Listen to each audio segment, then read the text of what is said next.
A community wants to know why. Police say a shooting injured 5 people at a Lexington park. What people living nearby told us about it.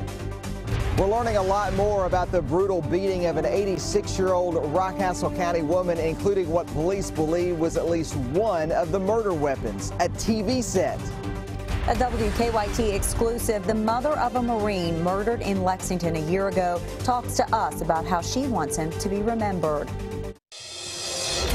Tracking, alerting, protecting.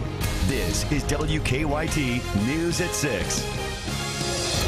Good evening to you. Violence breaks out during a basketball tournament at a Lexington park. Tonight, police are still looking for suspects after a shooting injured 5 people. It happened last night at Douglas Park off Georgetown Road. At the time, the park was very crowded with people for the basketball tournament. As Monique Blair tells us, people living nearby are fed up with the violence. She's live with our top story at 6. Monique? Well, Sam and Amber, you can see the crime scene tape is down now here at Douglas Park, but about 21 hours ago, 5 people were shot out here at a park that I'm told was very packed at the time. And right now, no arrests have been made. Well, I realized it was just another senseless shooting. I spoke with one of the 5 victims from last night's shooting. He didn't want to go on camera because whoever shot him hasn't been caught, but he says he believes the shooting was random. Lexington police are still trying to figure out a motive. Police say after the shooting, they were hearing conflicting witness statements, so it's hard to determine exactly what happened and who is responsible. 4 men and 1 woman was shot. We are told one of the men is still in critical condition. For someone like Michael Haskins, who has grown up at Douglas Park, last night's shooting makes him worry the park will now have a negative reputation. You talk about Douglas Park. A lot of people grew up here, have fond memories of Douglas Park, and we don't want a few people to change it. Lexington police are asking for anyone who was in the park last night to come forward with information. But something has to be done about it, you know, because it seems like every time we turn around, we're having another shooting. Now, the Basketball League was supposed to start back up again tonight at 6 o'clock, but I'm being told that it is now being moved to the Dunbar Community Center because of the shootings. Reporting live in Lexington, Monique Blair, WKYT. Okay, very important development there. Police say that they're still trying to figure out if the shooter was targeting someone or if that person was just firing randomly into the crowd. They say greed and a desire for drugs led to murder. Today, police released new details about their case against 2 women accused of killing an 86-year-old woman at a Rockcastle County home. Investigators testified during a hearing for murder suspects Tabitha Howard and Kimberly Slusher. And as Phil Pendleton tells us, police say both women are blaming the other for the murder. Police had said that the elderly woman died of blunt force trauma to the head, but before Monday, it wasn't known what the murder weapon allegedly was. The detective revealed, actually during cross-examination from a defense attorney, that it was a television set. To take a TV and bash a, you know, a 86 elderly woman in the head is depraved. The testimony was that 30-year-old Tabitha Howard and 35-year-old Kimberly Slusher cut the woman's phone lines, went inside, ransacked the house, but that the flat screen was just one thing used to assault the woman. Handgun and beat her up, beat her with it. And then the last thing, I guess they took a pillow and smothered her to make sure she was dead before they left. Both Howard and Slusher faced nearly identical charges of robbery, burglary, and murder. But Howard's attorney claims his client is not as responsible. When the facts and circumstances surrounding this case are revealed to everyone, I think we're all going to be shocked and surprised by how complicated this situation really was. But police say that their evidence clearly shows that Tabitha Howard was part of this crime. In fact, one of the detectives even stated that Tabitha had made the statement to someone else after the crime that she had, quote, just whooped somebody. County attorney says the pair's alleged actions both before and after the murder show both are responsible. In Rockcastle County, Phil Pendleton, WKYT. Police say a sheriff's deputy found Hinton after she was killed. They say they were asked to make a welfare check on her after a man claimed the 2 suspects were burning Hinton's possessions on his property. This weekend marks 1 year since someone shot and killed Marine Jonathan Price outside Austin City Saloon in Lexington. He was with his wife Megan celebrating her birthday. So far, Lexington police have not arrested anyone for the murder. For the first time since that shooting, Price's mother is talking publicly about what happened. In a WKYT exclusive, she sat down with our Kristen Kennedy to tell Jonathan's story.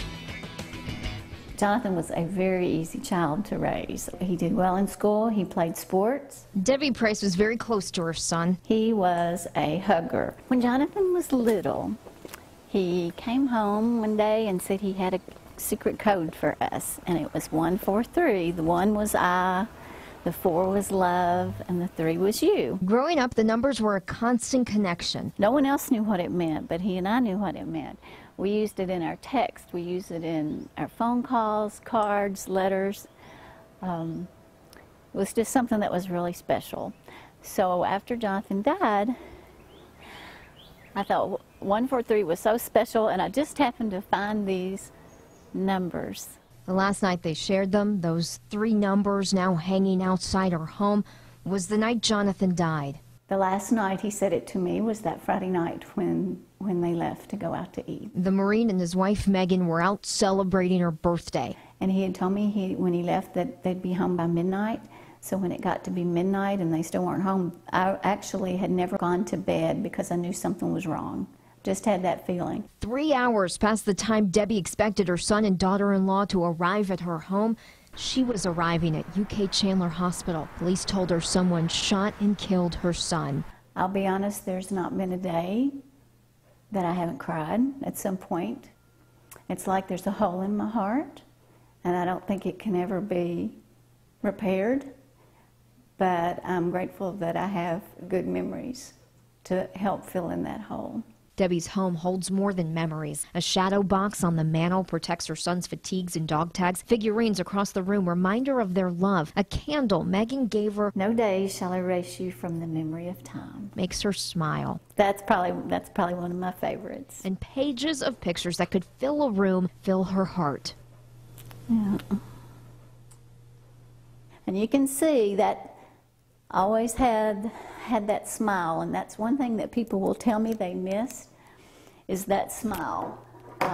Jonathan had a smile that could light up the room when he went into it. Not a day goes by that Debbie doesn't think about her son. My most special things is my necklace, and it's a dog tag necklace.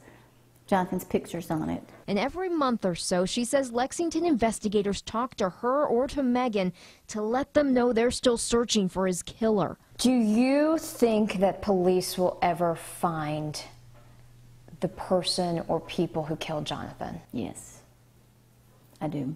They are 3 words, like the 143, that connect her to her son. But now some of his friends use it with me, so that's sweet of them. In Versailles. The best medicine for me is to talk about him. Kristen Kennedy, WKYT. A mother's love right there. This coming weekend, Jonathan's family will go canoeing in his memory. It was what he was supposed to do with his family the day that he died. The family plans on making that an annual event. We are getting a break from the storms tonight, but that tropical air is still hanging around the bluegrass. Chief Meteorologist Chris Bailey joins us now with an early look at your forecast. Yeah, Amber, the tropical air that is out there making the temperatures feel a whole lot hotter than they actually are. It's called the heat index, one of the values we look at into the heart of summertime, and it is cranking up out there. Look at those numbers. Feels like it is 92 degrees right now in Lexington and Frankfort. Out to our west, we've been tickling 100 degrees for a heat index into western Kentucky. Now, actual thermometers are a lot cooler than that. 85 degrees in Lexington, but that 67% humidity combining with the thermometer to give us a feels like number at 92. And by the way, a lot of clouds are out there into parts of central Kentucky. Down into Liberty, Casey County, just a few clouds from our weather watcher Jolene Blevins down here, though starting to see more in the way of some clouds billowing up. Casey County may be in line for a little sprinkle or a light shower. Live first alert defender in a moment. Clouds, though, filtering on in from northwest to southeast. A little weak outflow boundary. It's a mini cold front trying its best now to squeeze out a little isolated shower thunderstorm action into parts of central Kentucky, extending a little farther to the south. There we go with that stuff coming out of Adair County, heading toward Liberty. When I come back in about 10 minutes, focus at the forecast on an increase in thunderstorms. But guys, that's ahead of a big pattern change. And if you like some cooler weather, I think you're going to like what we have to offer in the 7-day forecast in a few minutes. All right, Chris, thank you. Well, until then, it is bad timing with summer just getting underway, but the Lexington Humane Society says the air conditioning unit in its dog kennel room has broken. And that's a problem. The temperature in the kennel room is usually around 70 degrees, but without AC, it can warm up into the 90s. In the meantime, some industrial strength fans have been brought in to help keep those dogs cool. And the Humane Society is asking for your help in paying for a new $35,000 AC unit. We have repaired the unit several times. Unfortunately, yesterday it died completely. It's getting too costly to repair the unit at this point. The best thing for us to do is to replace the unit in its entirety. Fayette Heating and Air has already donated $10,000 for a new AC unit, and at last check, the Humane Society was about $12,000 away from its goal. If you'd like to help out, we have information at WKYT.com. Tonight, an Anderson County daycare is asking for your help days after a storm damaged the building. Straight line winds peeled off much of the roof at the Abundant Life Christian Learning Treehouse. Anderson County leaders have now condemned the building, and the daycare is trying to save as much as possible inside. Tonight at 11, how you can help the daycare as its workers move to a temporary location nearby. Within the next week, the U.S. Supreme Court is expected to issue a ruling on same-sex marriage. Kentucky's ban is one of the cases that the court is considering. Many legal experts think the Supreme Court will rule in favor of same-sex marriage across the country. If that happens, Fayette County Clerk Don Blevins says same-sex marriages wouldn't be performed in Kentucky immediately. Once the Supreme Court decision is done, it's not the next day that this starts. There will be a sequence of events that have to happen, including a new form. Once the new forms are ready, then I assume we'd be ready to do business. Blevins says the Kentucky Department for Libraries and Archives would be responsible for coming up with a new marriage form. A Supreme Court ruling could come this Thursday or next Monday. Nearly 24 Kentucky firefighters are heading to Alaska tonight to help fight wildfires there. Right now, forestry leaders say that 7 large fires are burning in Alaska, so that state has asked for help from other states. The Kentucky Division of Forestry says that 21 of its firefighters are answering the call for help. Their assignment will last 2 weeks.